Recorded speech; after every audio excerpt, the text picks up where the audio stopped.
Hello,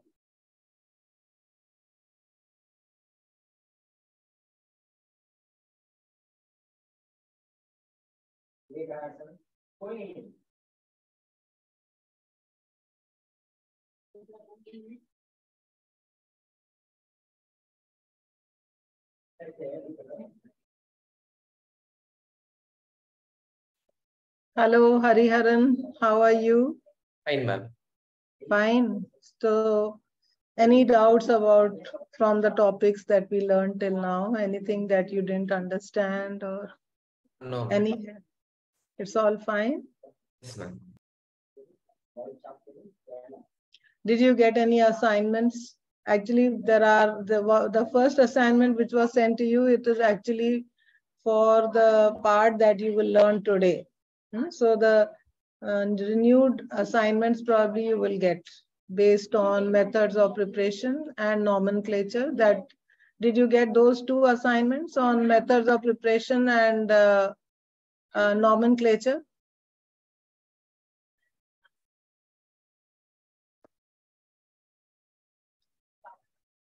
Hariharan, did you get any assignments? I think in the app, some assignment came.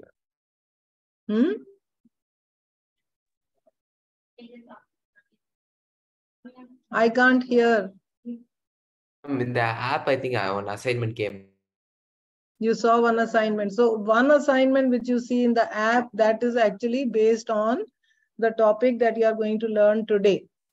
All right.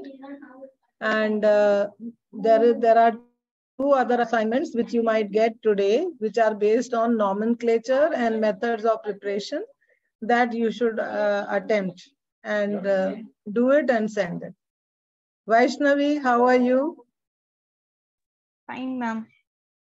What about switching on your camera? Just a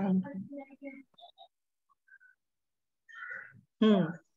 So how are you able to understand everything that is being taught? Yes, ma'am. Any doubts? No, ma'am. So if I give you a test today, you will be able to answer? I guess so, ma'am. Good, good, good. I like the confidence. That is the way it should be. Okay. So it's 3 minutes past. I don't know whether the next two people are joining or not. Sanjay and Hari something. We'll wait for 2 more minutes.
Okay, I will start the class anyway. So in the last class, children, we were doing the methods of preparation, right? We were doing the methods of preparation. And this is where we stopped in the last class. So today's class, I want to just discuss the method of preparation of ester and also the method of preparation of ethers using alkyl halides. So today we learn how to prepare ethers. So for this,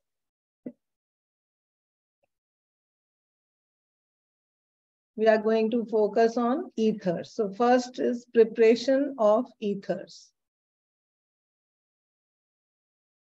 So this is a property of alkyl halides. And what is this property? That means we are preparing ethers from alkyl halides. So what is an ether? First, we should understand what an ether is. Tell me, what do you know about an ether? Do you understand what an ether? Can you give me an example? ROR, ma'am. ROR. ROR is an ether. It is very much like water. HOH. So instead of H, I put an alkyl group on both sides, it becomes ether. Like water is a solvent for inorganic compounds, a very important solvent. Similarly, ether becomes a very important solvent for many organic reactions.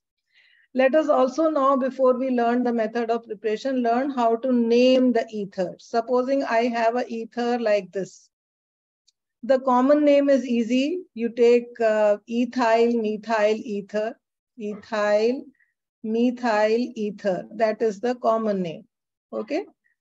Or if I have CH3, CH2O, CH2, CH3, the common name is easy. You know, it is diethyl ether, right? But what is the IUPAC name? Vaishnavi, do you know how to name this compound by IUPAC system?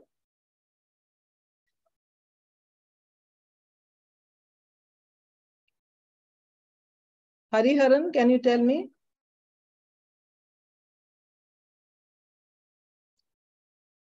Hariharan, do you know how to name this by the IUPAC system?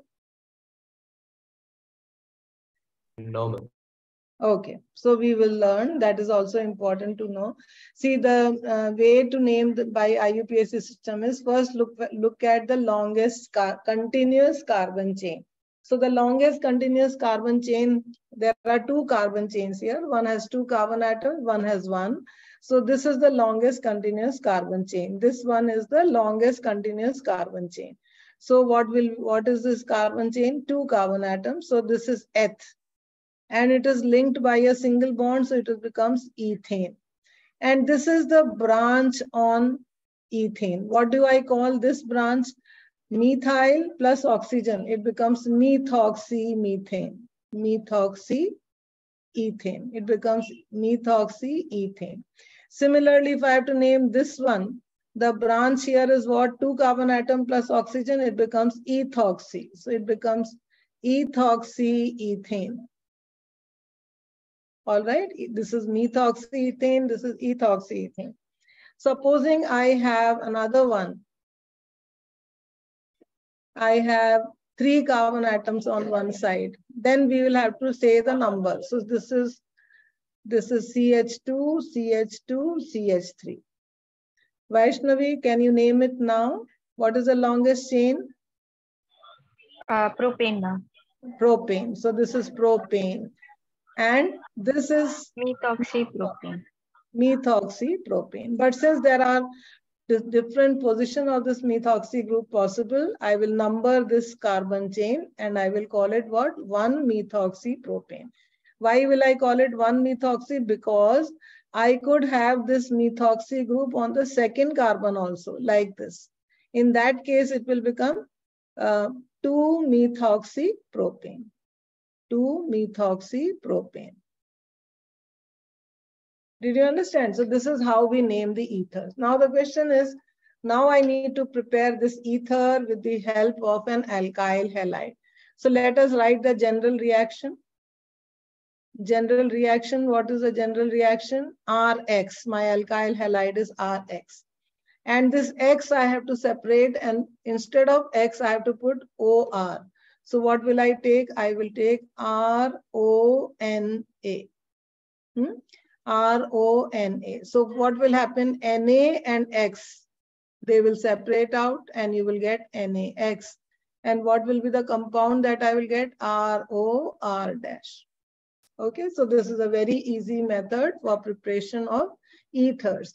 Why this method becomes very important? Because it also has a name. The name of this reaction for preparation of ethers from alkyl halide and the sodium salt of alcohols. This is called, this compound here is called sodium alkoxide. Sodium alkoxide. Okay, alkoxide. Sodium alkoxide. So when I use sodium alkoxide and an alkyl halide, the main organic product that I get is a ether. The name of this reaction is known as Williamson's reaction. Williamson's reaction. Okay, we will learn this reaction. This is a main method for preparation of ethers. So when we learn ethers, we will learn this method again by the name Williamson's reaction. Okay, so now let us take a few examples. The question can be in either way. The few examples that I want to teach you here, 1 or 2 examples. One, I will give you the alkyl halide and alkoxide, and you have to tell me the name of the ether which will be formed. So supposing I take CH3, CH2, Br, plus I take CH3, CH2, ONA, right? These are the 2 I take. Which ether will I get? Hariharan, which ether will I get? Ethoxyethane, ma'am. Yes, ethoxyethane. I will get NaBr. Yeah, ethoxyethane plus NaBr, right? So these are all very simple reactions. When you learn ethers, you will learn different types of combinations which are possible. This I took an example of a simple ether. Simple ethers are those which have same alkyl groups, ethyl and ethyl on the same side. So you don't have to bother much, but when we learn ethers, we will learn a little more in detail about this method of preparation. Like some ethers, you can take different combinations, which are the better combinations that we will learn along with ethers. Okay, we'll do just one more. And supposing I have CH3O, CH3, if I look at the ether, then I can easily make out which alkyl halide and which alkoxide. So alkyl halide will be CH3Cl and the alkoxide will be CH3ONA. So you should be able to build the ether from left to the right or from the right to the left. So this method is, I told you, Williamson's reaction for preparation of ethers. So this is another very important reaction of alkyl halides. I am not talking of mixed ethers now. Mixed ethers are those which have different alkyl groups. Now I've just introduced you one method where we are making simple ether. For mixed ethers, we will have to learn some more rules, which we will learn along with ethers. The next thing that I need to teach you, the last here, is the preparation of esters. Preparation of esters. Okay, these names are very important. That's why I am taking a little time. Preparation of esters. So in the other class, I told you what are esters. Tell me. Esters are actually organic salts. Organic salts. Okay, so I will take a little time to teach you a few minutes to make you understand how these organic salts are formed and how do we name them. So these esters, these are organic salts. Like inorganic salts, how do you make? By a reaction of an acid and a base. You get salt and water. So similarly, if I have a reaction of an alcohol and a carboxylic acid, okay, alcohol and carboxylic acid, if they react, then I will get ester plus water. Okay, ester plus water. Now these esters are, we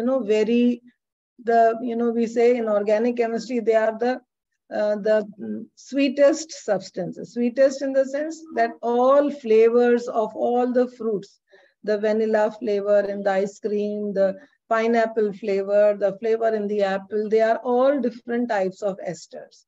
And all the fragrances in the flowers, they are also due to esters. So they are the most important flavoring agents in the nature that they are all esters. Fats and oils are also esters. So esters is a very important class of compound. So supposing I have an ester which is formed from CH3COOH acetic ethanoic acid and ethanol. Okay, this is ethanol and ethanoic acid. I reversed the ethanol and wrote so that you can understand the reaction better. So the water has to come out. So where will the water come out from? OH and H from here. So I will get H2O. And what is remaining? CH3, COO, CH2, CH3. Okay. So Hari Raghav has also come. Welcome, Hari Raghav. Yes, ma'am. I didn't notice that you have joined. So I hope you were there when I taught ethers. Did you understand? Now, if you didn't, then you can see. Yeah.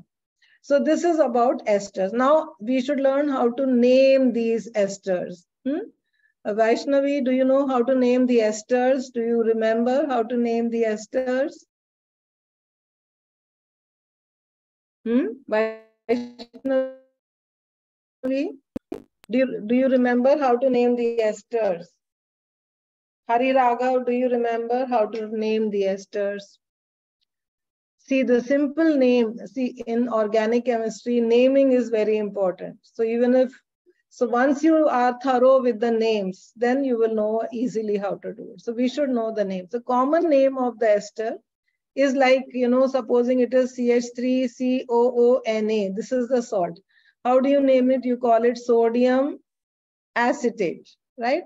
So the common name of this ester will be what? Ethyl acetate. Ethyl is in place of sodium, and this is the acetate ion. So what is the name? Ethyl acetate. These are common names.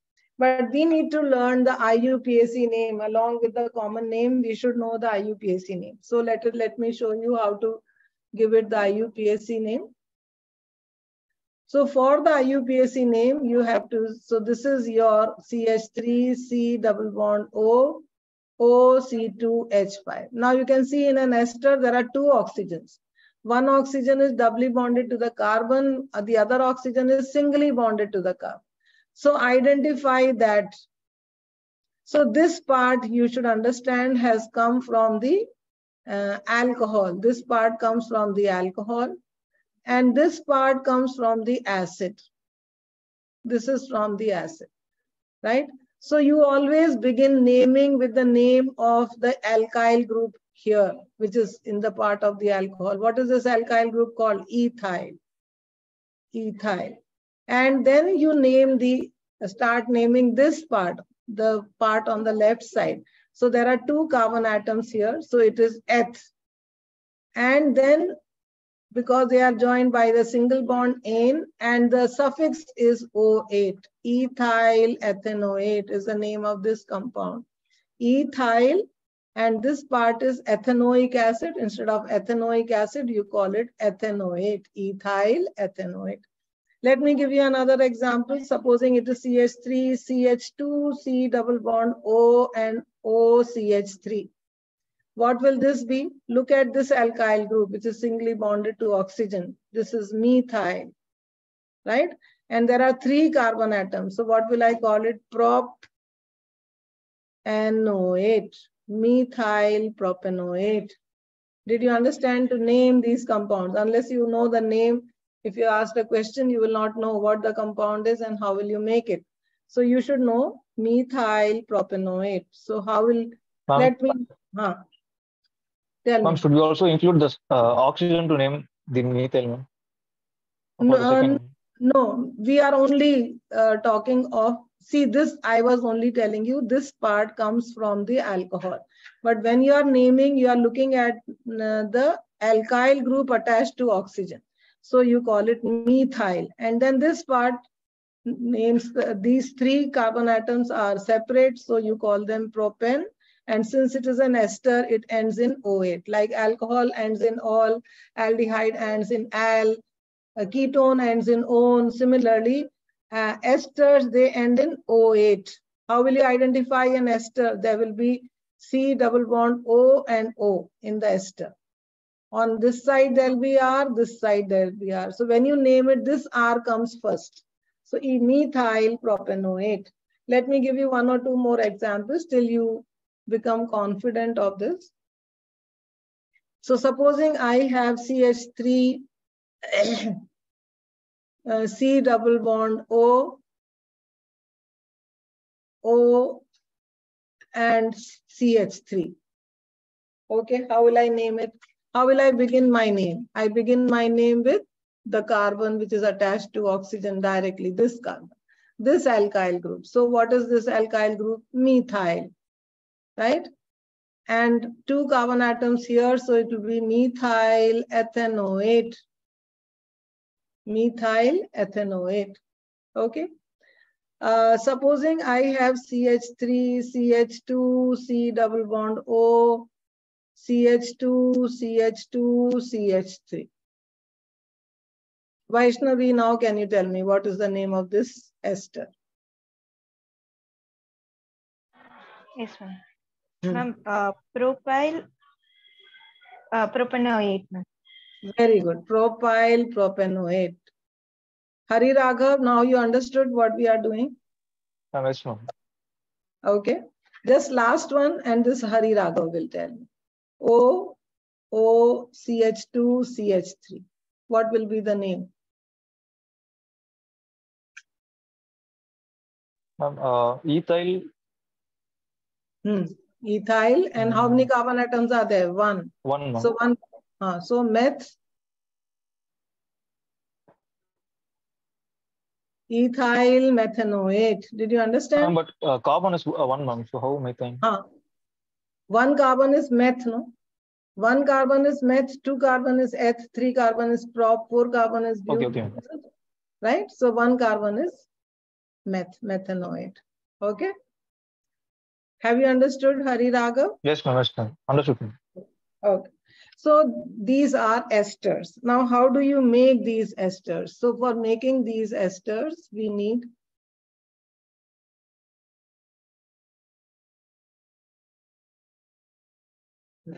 from alkyl halides. So how do you make it?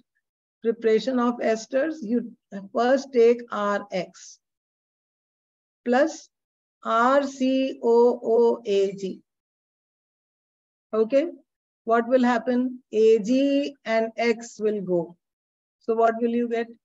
AgX, right? And what will remain? RCOOR.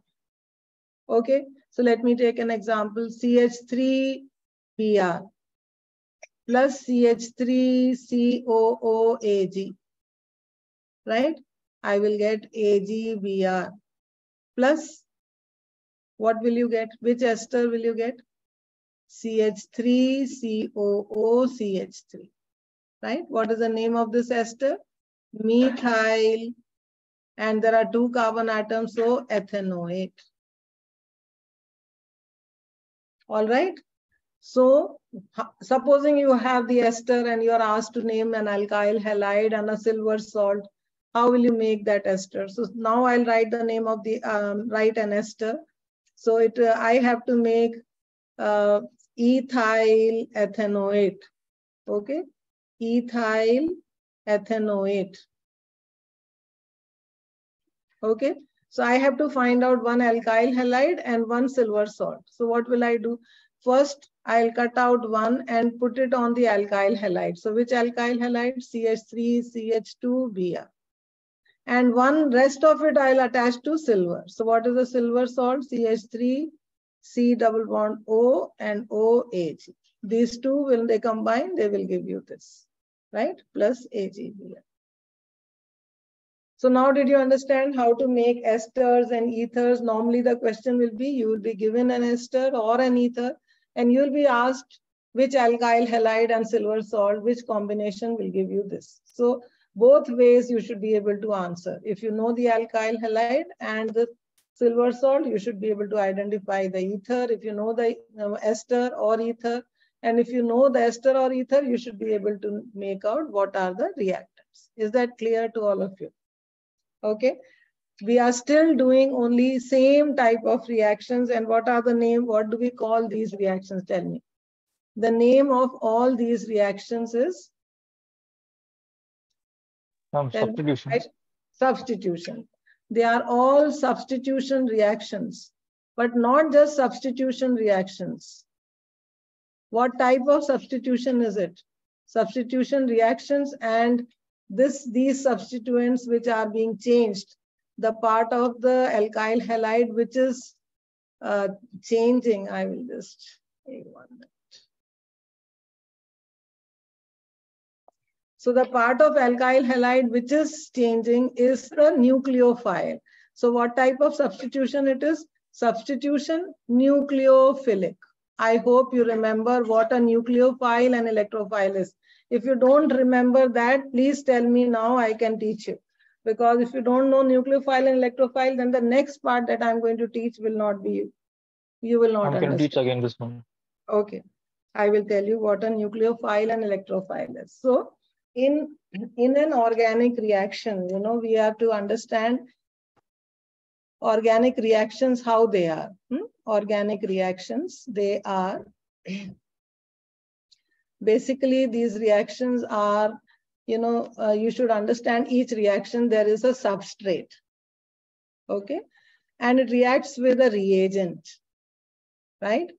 To give you a product, to give you an intermediate, and the intermediate finally gives you a product, right?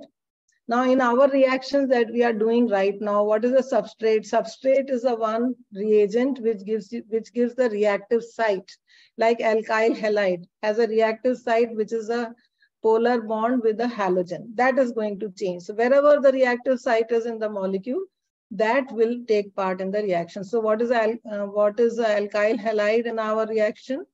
Alkyl halide is the substrate. The substrate is the alkyl halide.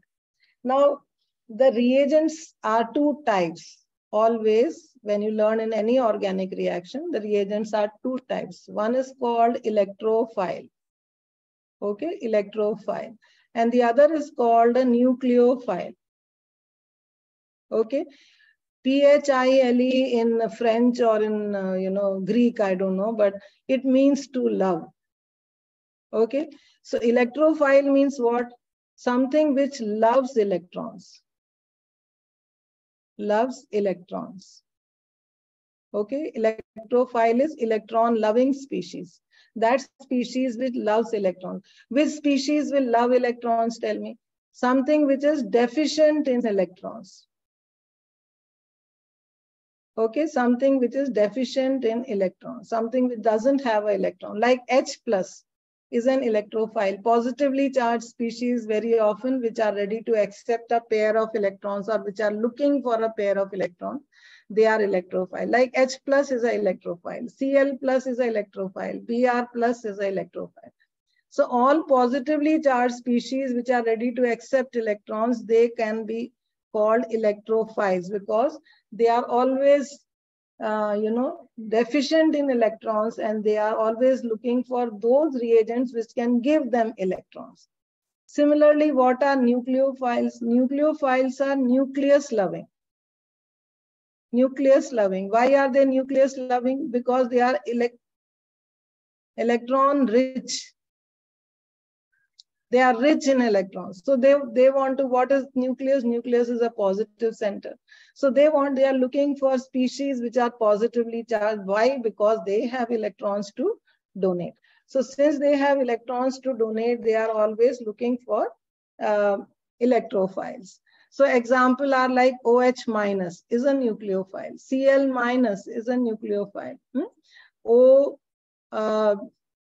C2H5- is a nucleophile. So all those species which are negatively charged or which have lone pair of electrons to donate, they are called nucleophiles. So in the reagent can either be an electrophile or a nucleophile. Now you look at my alkyl halide. So alkyl halide is R and X.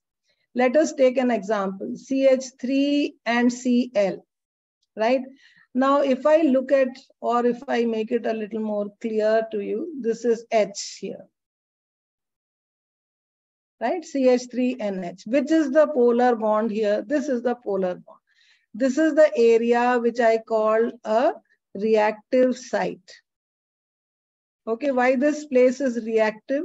Because the bond is what? The bond is polar bond. Polar bond. I hope you understand a polar bond. Okay, when a bond is made between two elements of different electronegativities, then that bond is a polar bond.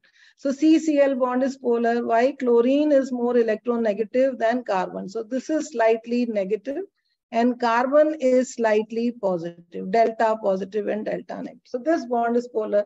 So what will happen when I do bring about a substitution reaction? What am I doing?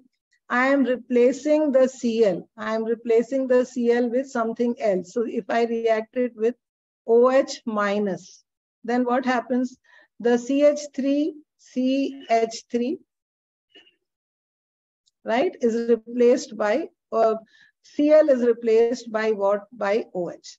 Now Cl was what? Negative.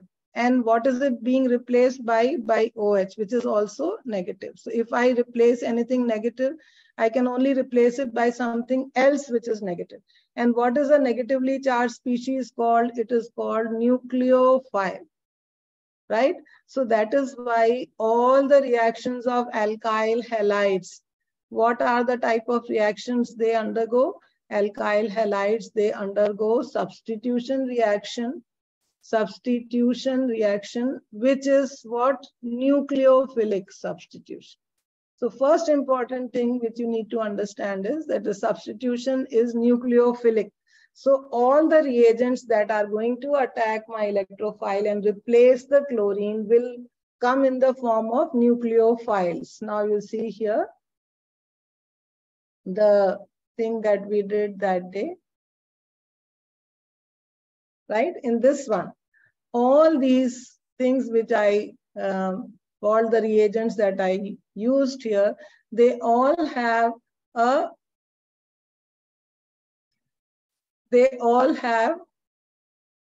why it is not right. They all have a nucleophile. So this is the nucleophile. This is Cn minus, this is OH minus, this is NH2 minus, NO2 minus, Cn minus. So Br minus is being replaced by another species, which is a nucleophile. So all these reactions which are written here, they are what type of reactions? They are nucleophilic substitution reactions. Okay, so everywhere we are replacing the halogen with a nucleophile, and that is why we call them nucleophilic substitution reactions. Okay, so the first important thing we need to understand is a nucleophilic substitution reaction. Now, if I want to show you a simple nucleophilic substitution reaction, I have a small animation. You can see how this nucleophilic substitution reaction works. So here you see, this is my alkyl halide. These are the three, you can say, hydrogens, right? So this is hydrogen, this is hydrogen, this is hydrogen, this is my carbon, and this is my halogen, say Cl. Okay, now I will show you the reaction. So if I click this, now see what happens. So the Cl goes, right? And in place of the Cl, what is coming? A new group is coming. This could be the new group which came, could be the nucleophile. Okay, so I will just remove this and show you once again.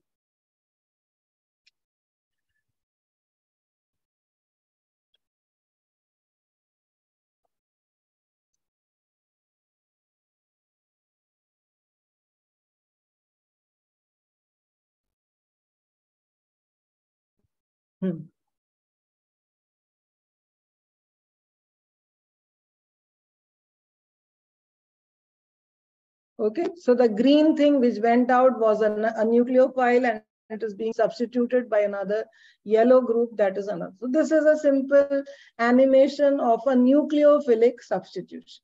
Okay, if you want, you can see it once again. See, you should focus here. The carbon will become positive, and what has left is negative. So this positive will attract another negative, and so it will become a nucleophilic substitution reaction. Okay, so this was a general thing that Now we have to go deeper into this. We have to really dive into the deep sea so that you understand it well. Before that, you have to tell me if you understood everything that I taught you till now. Is there any doubt? Please don't hesitate. All of you have understood what we did? Yes, Yes, ma'am. sir. Okay. Now we have to just go a little deeper into it.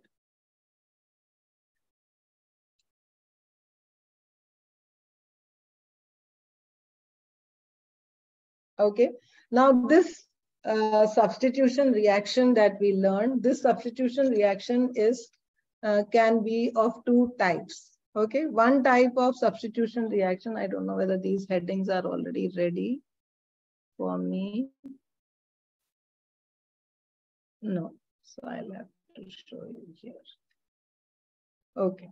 So the first substitution reaction that we have to learn is SN2. First, you have to understand how to read this SN2. So S stands for substitution. N stands for nucleophilic. That you already understand, substitution nucleophilic. And 2 stands for bimolecular.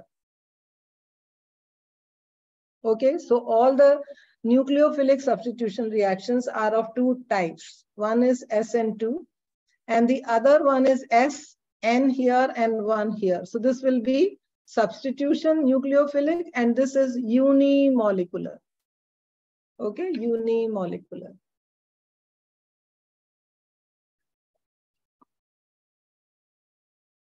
Unimolecular. Okay, so substitution nucleophilic bimolecular and substitution nucleophilic unimolecular. We will understand each one separately. So let us take, for example, first we are going to take substitution nucleophilic bimolecular. So let us see. This is our alkyl halide. Okay, I am going to take an alkyl halide. This is Cl. And I'm going to take an alkyl halide, which is, primary alkyl halide. Okay, primary alkyl halide. Why is it primary? Because it is attached to the carbon, which is attached to no other carbon atom, only simple carbon, or it could be a carbon which is, say, attached to one other carbon atom. This is also possible, primary alkyl halide. Now, in this primary alkyl halide, you see, what I want to show you is that this is the place. This carbon and chlorine bond, I told you, is a polar bond. This is where the reaction will take place. So this is slightly negative, and this carbon is hence slightly positive. Why? Chlorine is more electronegative than carbon. So the electron cloud is towards chlorine. So this is slightly negative, and this is slightly positive. Then what happens is that I have my nucleophile. Nucleophile is a negatively charged species, O-. So it starts, because this carbon is slightly positive, it is attracted towards this carbon. Right? So as OH group comes closer to this carbon, what happens to the chlorine goes away. So from one side, chlorine is going away, and from the other side, OH is attaching. Okay, so what is happening? Bond breaking and bond formation, right, is simultaneous. You understand the meaning of the word simultaneous? It is at the same time. Cl is going to split and OH is going to attach. There will be this sort of species in between, which we call the transition stage. Transition stage will be there, where one OH is adding and the Cl is going out. Now this, in this sort of reaction, what will happen? The reaction will depend on both the concentration of alkyl halide as well as the concentration of the alkali. And as a result of this reaction, what will happen? CH3, CH2, Cl.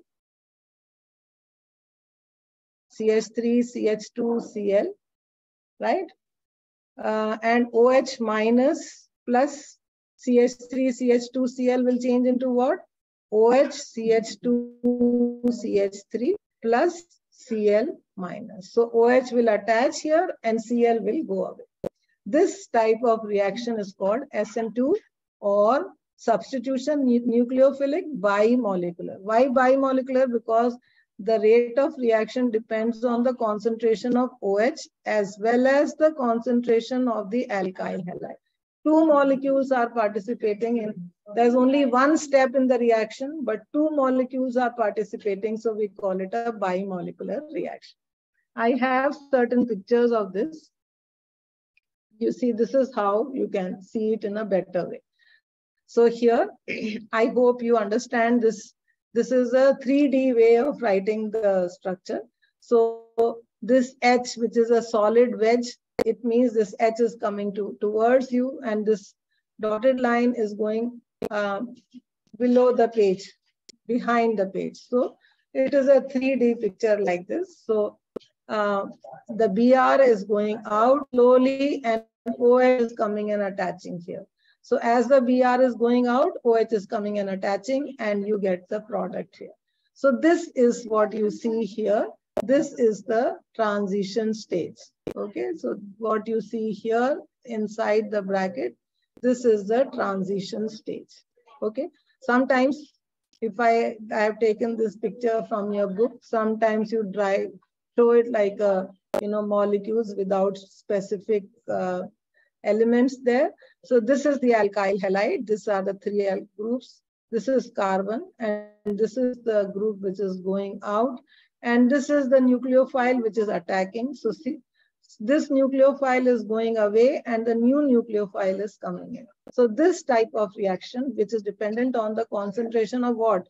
On the concentration of this as well as the concentration of this. Two molecules are participating. So we call it a bimolecular reaction. Okay.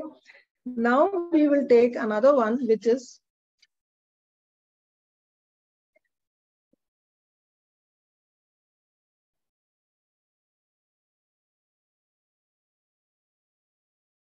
SN1. Okay, SN1. SN1 means substitution nucleophilic unimolecular. Now we will take the example of another type of alkyl halides, which is tertiary alkyl halide. What is a tertiary alkyl halide? It is an alkyl halide where the halogen is attached to the tertiary carbon, which is a tertiary carbon which is attached to three other carbon atoms. So this carbon here is a tertiary 3 degree or tertiary carbon atom. So in this case, when your alkyl halide is not primary but tertiary, then this carbon-chlorine bond is highly polar. Highly polar, why? Because of the plus I effect of the three CH3 groups. They are pushing in the same direction. Chlorine is pulling in the same direction. So this bond becomes highly polar.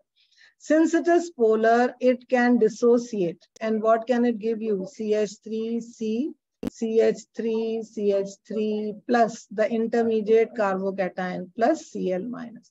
Not completely. That is why I have shown reversible reaction. This can be the first step of the reaction. That is formation of what?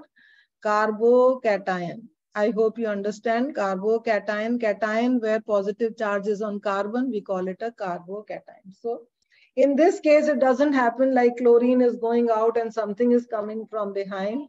It is the carbocation is formed first. Now this carbocation, it is planar, triangular planar. The shape of the carbocation is planar, like this. The initial compound here was tetrahedral, but this becomes planar. Now, when a planar carbocation is formed, the second step after the formation of carbocation here, right? After the formation of carbocation, I add to it the nucleophile. So what do I get? CH3, CH, CH3, CH3 and OH. Now this reaction is occurring in two steps. But remember, which is the slow step? This one is a slow step. And which is a fast step? This one is a fast step, right?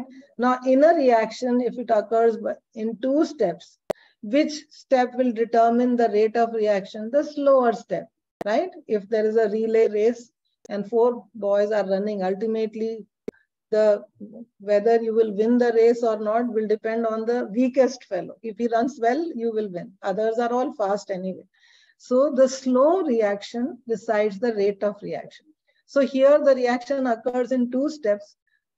You can look at it in another way, that if I have an alkyl halide, it forms a carbocation. Unless the carbocation is formed, it doesn't matter what is the concentration of OH. As soon as the carbocation is formed, OH will react quickly and form the alcohol, right? So the rate of reaction depends only on what? On the slow step. And in the slow step, how many reactants are there? Only one. That is why we call this as SN1 reaction. SN1 is a substitution nucleophilic unimolecular because it depends only on the concentration of the alkyl halide.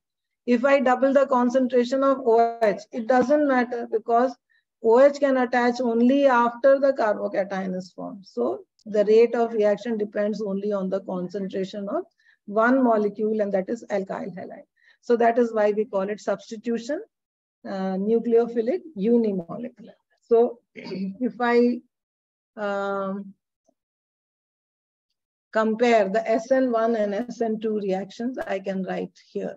I can draw a line and I can compare.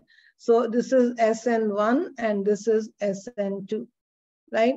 In SN1 reactions, what is happening? It is a unimolecular reaction, right? And this is a bimolecular reaction, right? This reaction occurs in 2 steps. This reaction occurs in 1 step.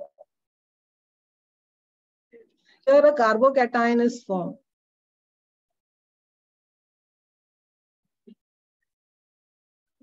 And here no carbocation is formed.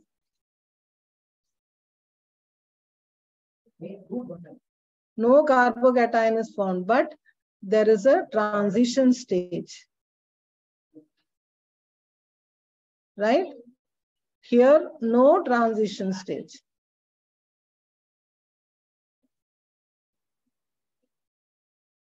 Did you understand?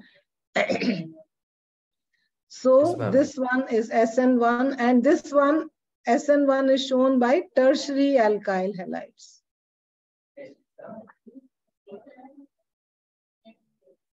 And the primary one is shown by, this one is shown by primary alkyl halides.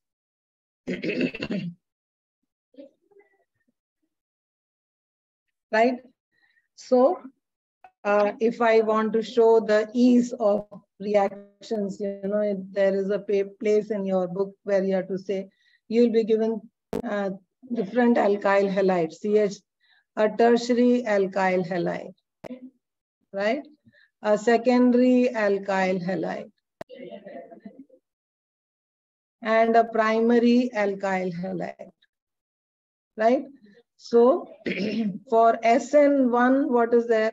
Tertiary will show the fastest, will have more tendency towards SN1, and then secondary, and then primary. And for SN2, which will be the fastest, tertiary will be the weakest, and then secondary and primary will be the fastest. Now, why will the primary alkyl halide undergo only SN2 and not SN1? First of all, the reason is primary alkyl halide, this bond does not break out completely because it's a primary alkyl halide. The primary carbocation is not very stable. The other reason could be because of why tertiary alkyl halide cannot undergo the SN2 reaction. Why, the question, these are all give reason questions. Why does tertiary alkyl halide not undergo SN2 reaction? Why it cannot undergo SN2 reaction? Because in SN2 reaction, the attack is from the back. And here there are 3 methyl groups. And the 3 methyl groups, they show what? Steric hindrance. They do not allow the molecule of nucleophile to come from the back. They have covered the back completely. So because of steric hindrance, they cannot. So you can see there is a very nice picture in your textbook showing steric hindrance. But remember, tertiary alkyl halide, generally they will undergo SN1, and primary alkyl they will undergo SN2. Secondary alkyl halides can be made to undergo SN1 or SN2. They can be made to undergo SN1 or SN2. Did you understand that? Now we will go a little deeper, because all your questions in the worksheet that is there on your app, all those questions are based on SN1 and SN2 only. So you have to understand what is SN1 and what is SN2.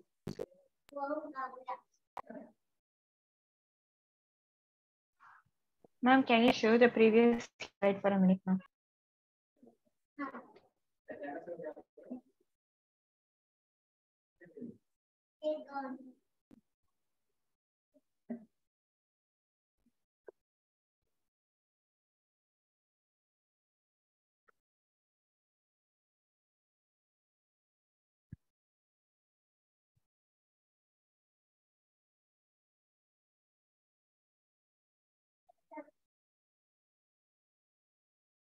Yes, ma'am. Thank you, ma'am.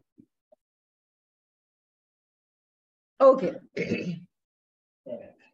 Now I want to ask you one more thing. Do you understand optical isomerism? In 11th standard, did you learn optical isomerism?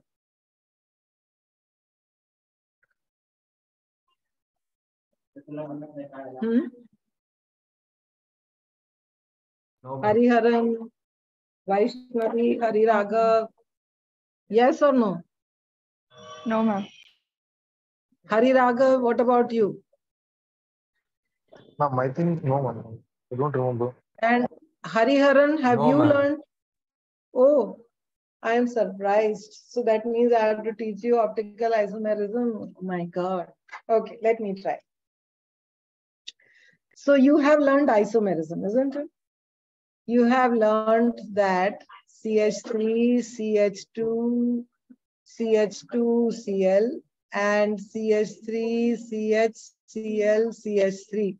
These two are isomers, you know that, isn't it?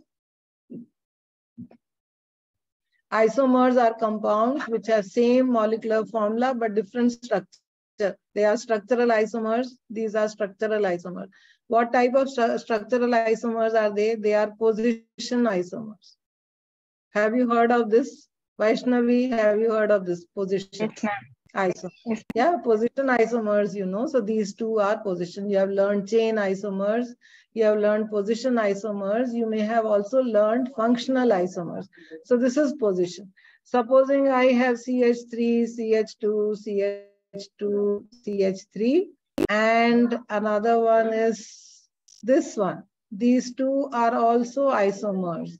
What type of isomers are they? They are chain isomers. Okay, these are chain isomers. Now, similarly, I could have another type of isomers. If you are writing, you can note down, but this is just a general knowledge thing, which I'm just revising. You could have CH3, CH2OH. This is alcohol. And CH3O, CH3. Both have same general formula, C2H6O. These have different functional groups, so they are called functional isomers. Okay, now the three types of isomers that I taught you here, I mentioned here, they are all what type of isomers? Structural isomers. Structural isomers. They are structural isomers. Now, structural isomers have are those which have same molecular formula but different structure, because you see here structure is different. Here carbon, carbon, and then oxygen. Here carbon, oxygen, and carbon. So they are structural isomers. Now, supposing I take this compound Can you tell me what is the name of this compound?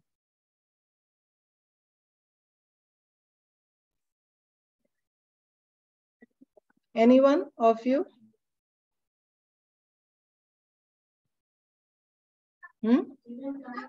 Can you make out the name of this compound? Trans. Huh? Tell me. Trans. Yeah. So this is cis-2-butene, right? And this is trans-2-butene. Both are 2-butenes. Can you see?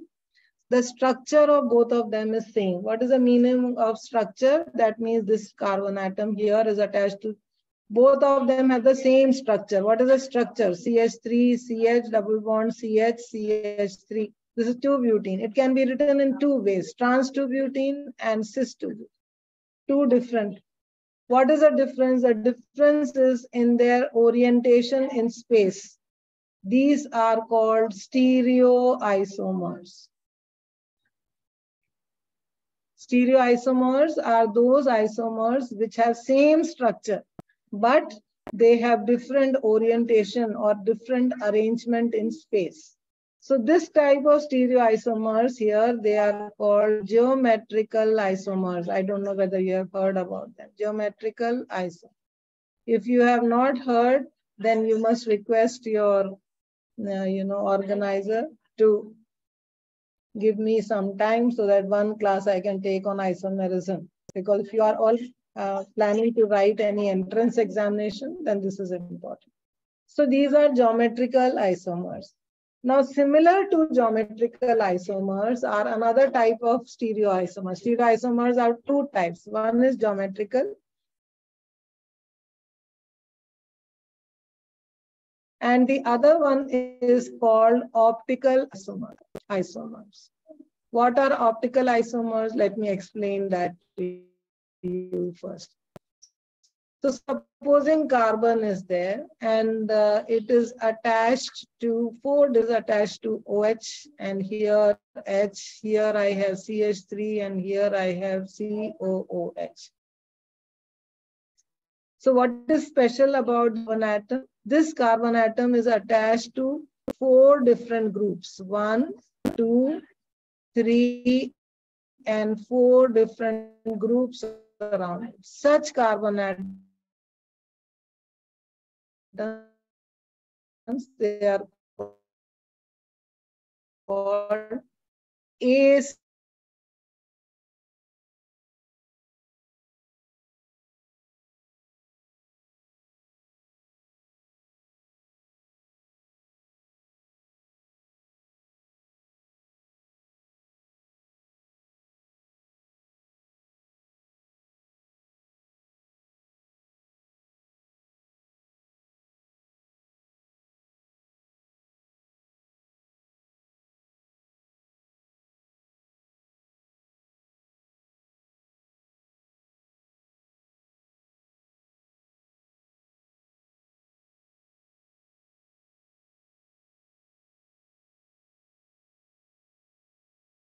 We can't Ma'am, hear you're you. on mute.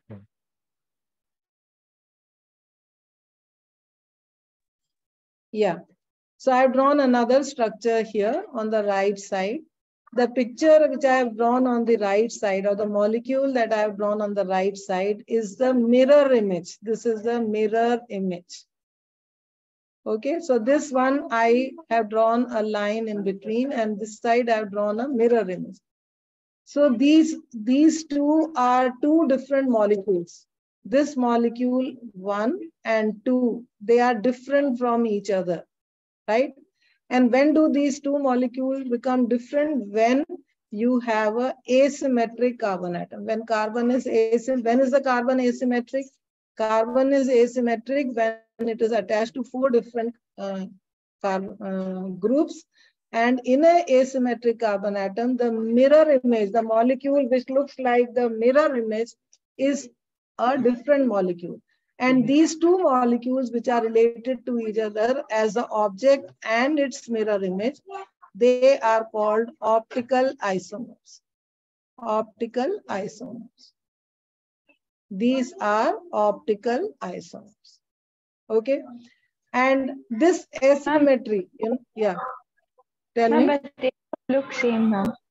Huh? They both look same, right? They both look same. See, like you look at my two hands, right? They are same. They look same, isn't it? This hand is a mirror image of this hand, right? They two are mirror images of each other. But these are two different things. So when an object has no element of symmetry, then the mirror image of the object is a different object. Like I will give you a simple example. Supposing I will go backwards, because in 11th standard, when you teach optical isomerism, it should take at least 3-4 classes to explain this. So supposing I have a symmetrical object like O, right? This is the mirror image of O.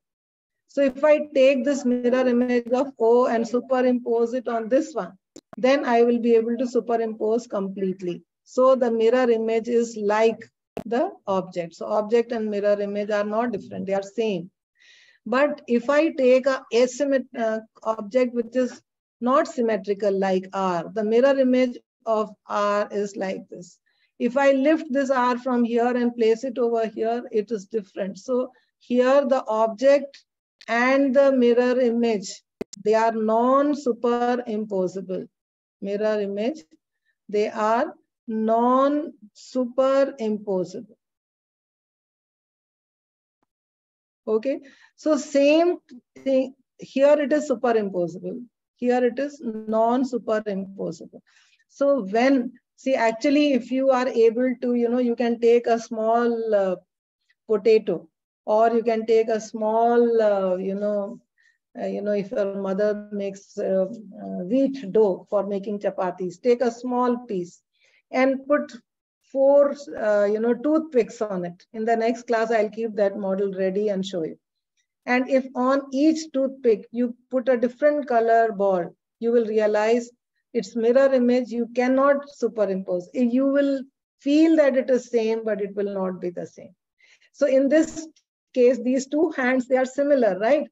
Now, if I place this hand over the other, like this, I can do that. I have placed over the other, but now what has happened, my dorsal side of the hand is outside and my palm is inside. So they are two different objects which cannot be superimposed. So whenever there is any object which is completely asymmetric, that means which has no element of symmetry, then the mirror image of that object will be a different object. So in case of molecules, if carbon has 4 different groups around it, then the molecule which is its mirror image will be a different molecule, and that will be, those two will be called optical isomers. But what is the condition? All 4 groups should be different. Now, why do we use word optical here? The reason why we call them optical isomers is that they are related to each other as an object and its non-superimposable mirror image.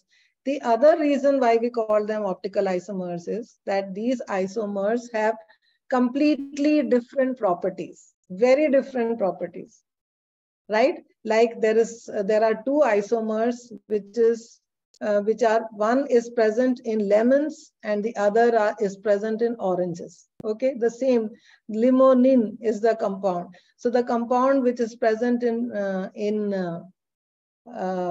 lemon is one isomer, and the compound which is present in orange is another isomer. You know, their tastes are absolutely different. When I will just tell you a little bit of story how optical isomers were first, lot of studies were being done. See, actually, nature makes only one isomer. You must have heard when you drink glucose, you must be drinking glucon D. What is D? D is a particular isomer. If I take glucon here, which is that isomer? The one which I write on this one, one isomer is called dextrose, dextro. And the other isomer is called levo. Now, if I take glucon instead, so this is glucon D, the dextrose. And if I drink glucon L, I will not get any energy. It will, my body can recognize only glucon D. Now, how I was telling you the story, how it was first discovered. The story is that, there was a medicine called thalidomide. Okay, thalidomide was a very useful medicine which was found to be very helpful for morning sickness for women. In the first 3 months of pregnancy, the women get a lot of morning sickness. So this thalidomide was a very good medicine. And whenever any new medicine is invented, they always try to find out whether the medicine can affect or will have any harmful effect on the placenta. It should not affect the baby in the womb. So they tested the medicine. They found, oh, it does not pass through the barrier of the placenta. So it is a safe medicine. And a lot of women in US, they ate that medicine. Now, 50% of the women, half of the women who ate that medicine, they had deformed babies. Deformed baby means thalidomide. Those babies were called thalidomide babies because they were born without arms. The whole hand was missing. The arm was missing. The hand was attached to the shoulder. You can Google and find thalidomide babies. Small, small children with their hands fixed to their shoulder. The hand fixed to the shoulder and no arm. Now, this happened because some of the thalidomide, in some cases, it passed through the placenta and some did not. So then they realized that this thalidomide medicine occurs as 2 isomers. One optical isomer passes through the placenta barrier, the other does not. And so they understood that when you synthesize something, you always, there is a good chance that you will synthesize a D isomer and the L isomer. Dextro is called D isomer, levo is called the L isomer. So whenever you synthesize something, there is a good chance you should make sure that you are not making 2 isomers, one D and one L, and their properties will be absolutely different. The main property by which we can measure we can find out whether it's a D isomer or a L isomer, that is known as optical activity. Okay, all this I expected that you would have learned in class 11. It is known as optical activity. Please read from your textbook. It is all written in your textbook. Optical activity is measured by an instrument called polarimeter. Okay, so they have different optical activity, like, since you don't know, I will have to tell you this also, that the white light, it is mixture of all the colors, right? All the colors, and each color is of a different frequency. So if I take, light of, white light of different frequencies like this, and I pass it through a filter, so that light of only one color comes out, I will represent it like this. Okay, same light of one frequency, but in different, this is one frequency, monochromatic. Okay, this is white light, this is monochromatic. Now I pass it through a special filter so that from the monochromatic light waves of only one direction, because monochromatic light will have waves of the same wavelength, but in all the directions. So I take out wave of one direction only. In physics, you will learn this. This is called plane polarized light. Plane polarized light. Now, if you pass this plane polarized light through a tube, right, in which there is a substance filled, which is optically active, then what happens by the time this light comes out, the plane in which it was rotating will change, and you can measure it through the polarimeter. So if it deflects the plane of polarized light, then the solution tube contains a solution which is what? Optically active. And if it deflects it to the right, you call it dextro-rotatory, dextro. And if it deflects it to the left, you call it levo-rotatory. So this is called D isomer and this will be called L isomer. Okay, so if a molecule has an asymmetric carbon atom, then it will definitely, you will be able to form a molecule with the same structure, but different configuration. It is known as different configuration.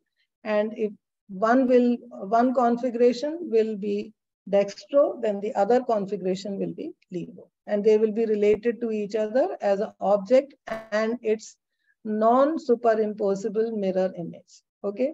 This type of isomers, they are optical isomers. They are also known as enantiomers. Okay. For today, I have given you so much new information. I want you to digest it properly, slowly digest it. Okay. So what are the things I told you till now? The first thing I mentioned is that isomerism is of two types. What are the two types? First is structural isomerism and the other is stereo.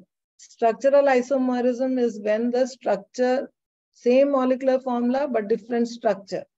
Now, there are three types of structural isomers: position, chain, and functional, which you already know. Other than that, you have stereoisomers. What are stereoisomers? Stereoisomers are those isomers which are the same structure, but their orientation is different. In space, their orientation is different. So first type of stereoisomerism is geometrical, which we see when there is a carbon-carbon double bond. The second type is optical isomerism, which we need to know for knowing our SN1 and SN2, going into detail of SN1 and SN2. So here you only need to understand that if there is a carbon atom, which is asymmetric carbon atom, then it can have two isomers. One will be dextrorotatory, which will deflect the plane of polarized light to the right. And the other one is levo. Levo is easy to remember, L and left, which deflects the plane of polarized light to the left. Okay. Now, why are we doing all this? Why am I teaching you all this? Because I need to apply this information to my SN1 and SN2. Okay, so how will I do that? Right? So for this, let us look at SN2. Okay, so if my molecule is undergoing a SN2 reaction, so this is my carbon atom, and to this carbon atom, is a molecule which is asymmetric. So here I have A, here I have B, here I have X, and here I have Cl. Right? Now, as the reaction takes place, what happens? OH comes in from here. Right? So OH can come only from the back side. The attack is always in SN2. Where is the attack? It is from the back. So the new molecule which is formed will be like this: A, B, and C, and OH will be from here. So if you see here, Cl was on the right, but OH is on the left. So what has happened? The configuration is inverted. Configuration is inverted. There is a possibility that if this was a D isomer, the product will maybe a L isomer. It will be of a different configuration. Okay. So if a molecule is undergoing SN2 reaction, your product will have a configuration which is optically inverted. Optically inverted. Supposing it is undergoing a SN1 configuration, so SN1 reaction. So in SN1, what happens? This is my alkyl halide, right? In the first step, what happens? A carbocation is formed. A carbocation, I told you, is a planar intermediate. So this is like this plain carbocation. Now this triangular planar, the nucleophile can attack from front or from the back. So there are two possibilities. It gives rise to two types of products. One is if it attacks from the front, then you will get OH from this side. And if it attacks from the back, I have given you a wrong example. Let me first correct it. It is a asymmetric carbon atom, right? So I cannot put CH3. I have to make it A, B, C, D, different ones. Okay. So this is A, sorry. So this is A, this is B, and this is X. So this is A, this is A, this is B, and this is X. So I can get A, B, and X, OH coming from here. And the other is A, B, and X, OH coming from here. So I can get 50% of D plus 50% of L. Right? So what is happening to my configuration? It is, if it is inverted, so 50% inversion and 50% retention, 50% retention. So what is a characteristic feature? Just to tell one line, I had to explain all this. What is a characteristic feature of SN2? The product can be optically, configuration of the product will be optically inverted. What about SN1? The configuration is 50% inverted and 50% retained. Same configuration, 50%, inverted configuration, 50%. Okay, so if I say there is a alkyl halide which undergoes a nucleophilic substitution reaction, the product is formed in such a way that 50% inversion and 50% retention. What type of reaction did it undergo? You should know it is SN1. If I say alkyl halide undergoes nucleophilic substitution reaction and the configuration was completely inverted, then what type of reaction did it undergo? SN2. All right. Or they might ask, what type of alkyl halide was it? You know SN2 and the alkyl halide is primary. If it is tertiary, then it is 50% retention, 50% inversion. Now, all this probably, there is a little time. So all this I can explain. See, this is what I was trying to show you by object and its mirror image. I hope you understood that part. If you don't understand, I can explain it once again. This is what is a little video which probably you can see and understand. I will show it to you. See this.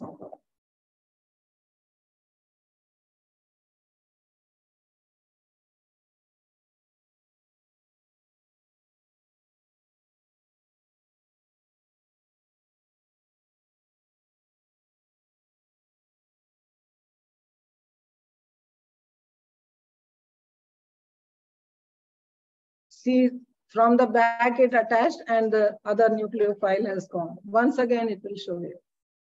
OH is coming from the back like this, right? And Cl is going. So there is a transition stage. So this is SN2.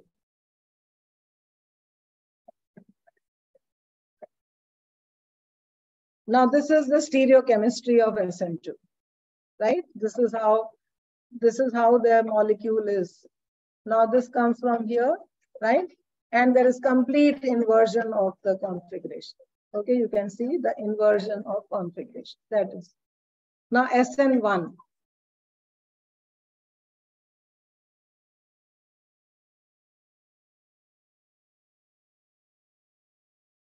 So Br goes, a carbocation is formed. Then a nucleophile is attacking. Okay. So this is another way of addition of OH. So H is being taken away and you get this. Okay, the product is formed. Again, once again, you can see. Carbocation is formed, OH is coming.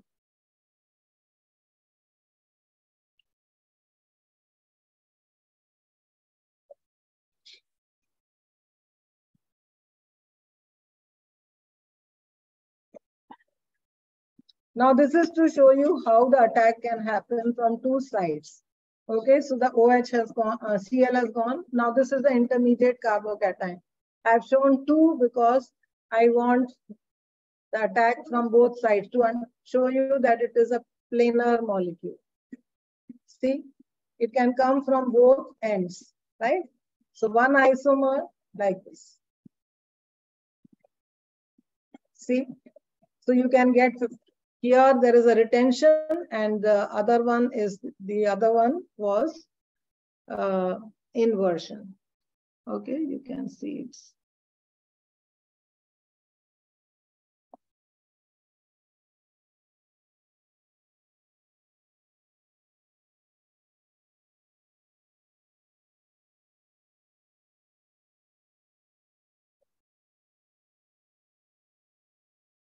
The last bit you can see again. See this stage you can see the nucleophile. This is a planar molecule, right? So the nucleophile can approach from this side and from this side. So if it approaches from this side, it will give one isomer. If it approaches from the back side, it will give another isomer. So there are 50% retention and 50% inversion. So 50% D and 50% L. But if I use SN2 mechanism, then I will get only the inverted isomer. Did you all understand something of what I was trying to explain? Children, tell me.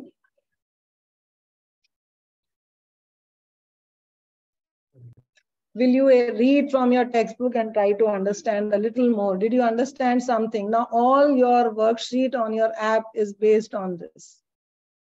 And there are at least 3 or 4 marks question in your CBSE based on just stereochemistry of halogens. Is that clear? Raghav, Hariharan, Yes, and Vaishnavi. Yes, ma'am. Yes? Okay. So this was the only complicated, difficult part of SN1 and SN2 of alkyl halides. Rest all is not very difficult. We will be able to manage.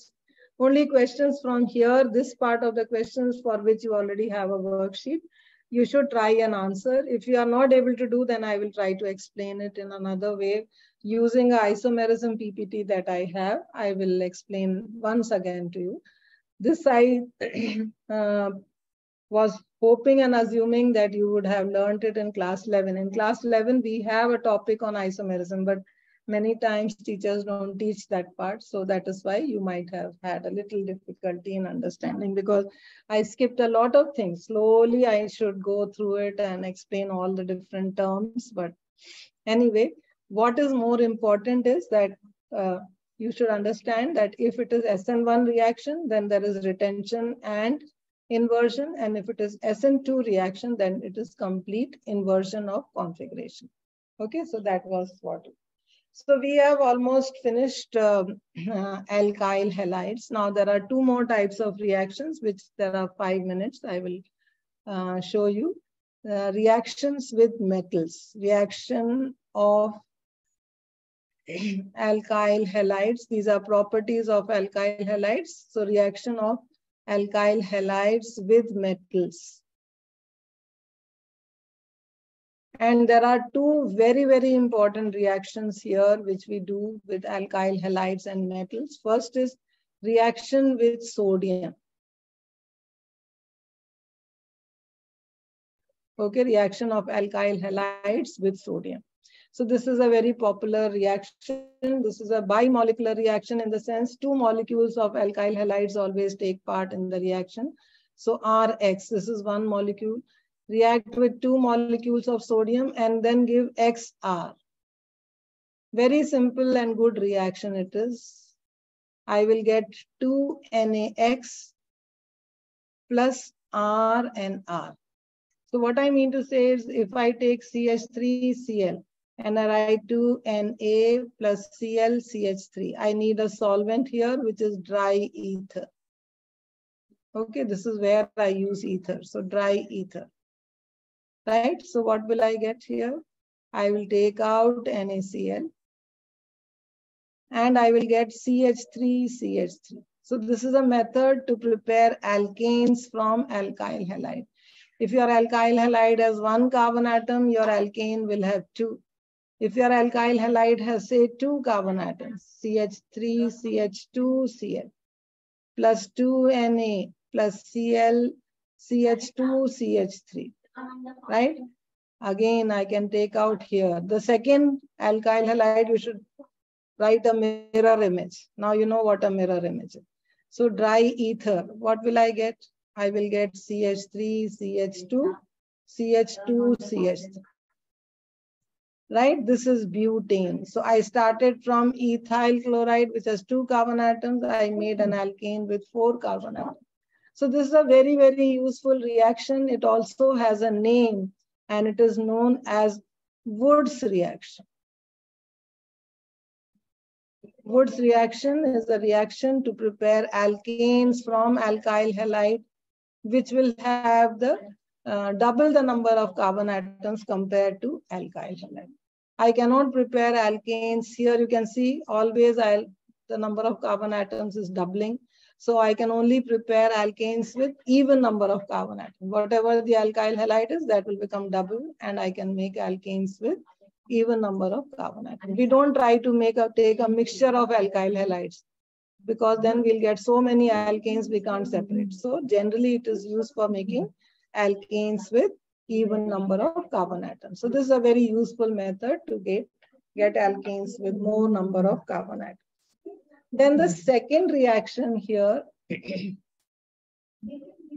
of this type, the second reaction is reaction with magnesium. Now, half my organic chemistry is based on this reaction. So if I take an alkyl halide, say CH3Br, and I dissolve it in ether and I put magnesium in it, then I get a very interesting compound, CH3MgBr. This is called methyl magnesium bromide. Right? Now, this compound is very useful because, first of all, its name, the scientist who found this, is Grignard reagent. Now, you will keep hearing this Grignard reagent throughout your 12th standard. Very useful compound. You are going to make from a Grignard reagent, you'll learn how to make aldehydes, ketones, alcohols, acids, everything you can make from Grignard reagent. Now, why this becomes very useful compound? Because here you see, what if this bond breaks here? Carbon will get a positive charge. Why? Because bromine is electronegative, right? Bromine is negative, so carbon will get a positive. But when I react it with magnesium, I break this bond. Carbon acquires a positive charge. Why? Oh, sorry, carbon acquires a negative charge. Why does carbon acquire a negative charge here? Because magnesium is highly electropositive and carbon is more electronegative compared to magnesium. So this will get a negative charge, this will get a positive charge. So this is methyl magnesium bromide. In this case, this is the rare case where carbon gets a negative charge, and that is why this becomes a very useful reagent. See, you take any compound of carbon. Supposing I take CH3OH. This bond, carbon will acquire a positive charge because oxygen is more electronegative than carbon. You take CH3NH2, I break this bond, then carbon acquires a positive charge because nitrogen is more electronegative than carbon. So all elements which are directly attached to carbon, they are more electronegative. So it is difficult to make carbon with a negative charge except in case of this Grignard reagent. These compounds are also called organometallic compounds. Organometallic compounds are compounds where carbon is directly attached to a metal atom. There are many, and the most popular one of them is Grignard reagent, which is alkyl magnesium halide. Magnesium, the main metal within Grignard reagent is magnesium. All right. So today's class I am finishing. Now in this chapter, we are left with aryl halides. Okay. So I will need one. Tomorrow we'll do the aryl halides. But after that also I need 1 or 2 classes to help you to do the questions in your textbook. If you want to do well, you have to learn to do the questions in your textbook. So every single question in your textbook you have to attempt and try to do it and get confidence in this chapter. Once you are confident of alkyl halides, rest all is very easy. This is the beginning, so you have to become very, very confident of this. All right? Vaishnavi, Hari Raghav, Hariharan, are you clear about what I taught? Clear, and ma'am. what? Yes, ma'am. Yes. Yeah. So now you have to revise yourself. Okay? Then only, because I will keep teaching one after the other, but it will not make any sense unless you are completely thorough with it. So I will request for 1 or 2 extra classes on alkyl halides, and then I will take a test, and then only we'll decide to move further. Okay?